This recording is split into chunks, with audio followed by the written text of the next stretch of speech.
Okay, our next topic is freedom of religion. And in the First Amendment, you have freedom of religion. And what it says is that Congress shall make no law regarding the establishment of religion, nor the free exercise thereof. And those are the two clauses.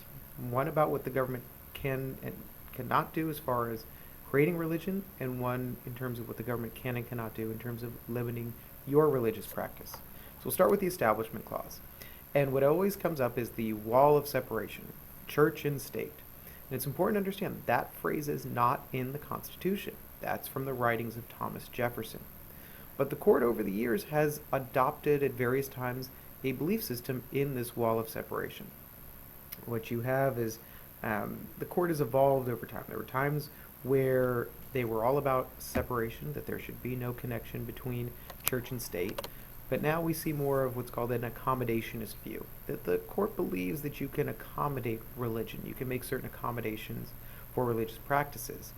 And what you do is you allow a nativity scene to be on public property, to be at City Hall during the holidays.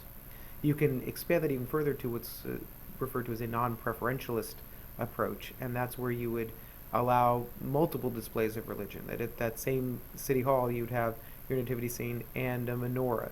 You'd show you're not preferring one religion over the other. The basic principle of the Establishment Clause is that Congress can't set a national religion, and Congress can't help another religion over others. Now, there have been some important cases with this. School prayer.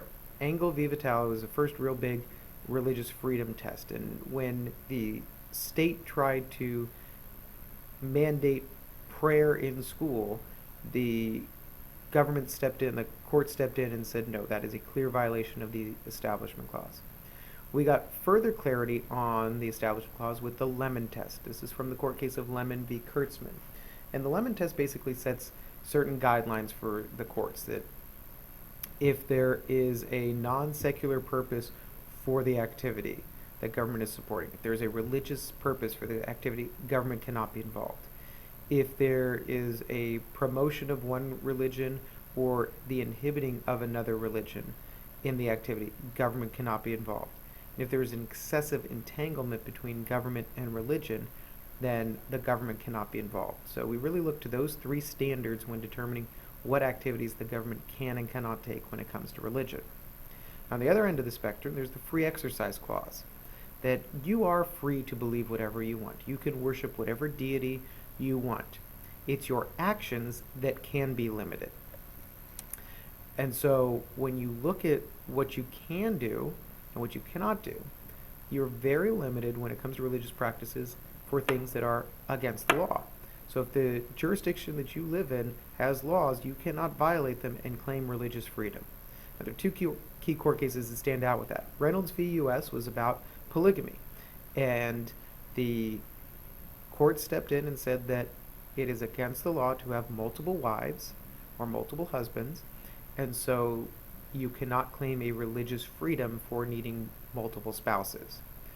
On the case of Oregon v. Smith, this was about a group of individuals who were fired from their job and denied unemployment benefits because they were dismissed for using drugs.